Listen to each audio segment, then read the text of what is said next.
चुकी है, वो सब चारों तरफ आतंक है, इसलिए ये युग ऐसा नहीं है।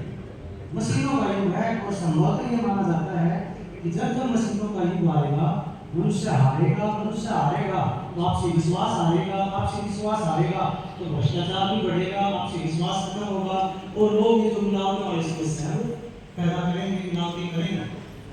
तो ये ऐसा युग है। अब जो टॉपिक है ये इसे दो चीजें जोड़ रही है, खाद्य सुरक्षा और एक खाद्य मिलावट। तो आज आप इस सेमिनार का हिस्सा हैं, मैं भी खुद एक हिस्सा हूँ और स्टाफ सदस्य भी। आगे भविष्य में अगर आपको खाद्य सुरक्षा के बारे में कोई एक्ट पता चले, कहीं भी न्यूज़ सुने, तो आपको थोड़ा सा ये पता होना चाहिए कि खाद्य सुरक्षा होता है। देखो, देश के अंदर व्यवस्था की गई है कि उस देश के नागरिक को, जिसमें हम सब शामिल हैं, सभी को पर्याप्त भोजन मिले।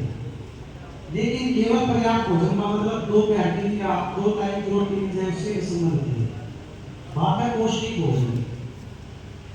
जीवन में कहा कि अगर आपको विश्वास करें तो 2024 के अंदर यूनाइटेड नेशन ने एक आंकड़ा जारी किया था, जिसमें ये बताया गया था कि जो भारत की पॉपुलेशन है लगभग 140 करोड़ 150 करोड़ की मान सकते हैं। अभी तो सेंसस आया नहीं है, उसका तो अभी सुनामी सेंसस का, उसमें से आप मानोगे 25 करोड़ लोग ऐसे हैं, कितनी ज्यादा तादाद है, 25 करोड़ लोग ऐसे हैं जो जिनको पौष्टिक भोजन नहीं मिलता है, जो कुपोषित है। अब 25 करोड़ में से 3.5 करोड़ लोग ऐसे हैं जिनको दोपहर का खाना भी नहीं मिलता, यानी 2 समय का खाना भी नहीं मिलता। तो आप और हम तो बड़े सौभाग्यशाली हैं, ऐसे क्षेत्र में रहते हैं, ऐसे प्रदेश में रहते हैं जो खाद्यान्नों से भरा हुआ है। दूध दही के मामले में सबसे हरियाणा पंजाब के बाद देश में पंजाब के बाद दूसरे स्थान पर रहते हैं।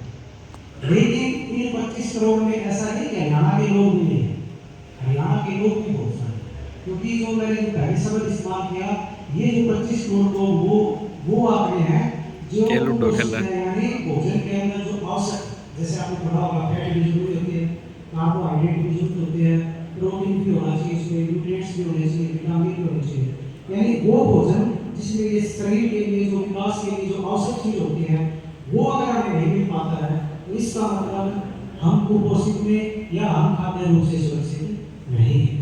तो खाद्य सुरक्षा का थोड़ा समझ में आया कि वो देश खाद्य सुरक्षा के रूप में सुरक्षित है, या खाद्य सुरक्षा का मतलब ये है कि सभी के लिए पर्याप्त पौष्टिक भोजन उपलब्ध हो।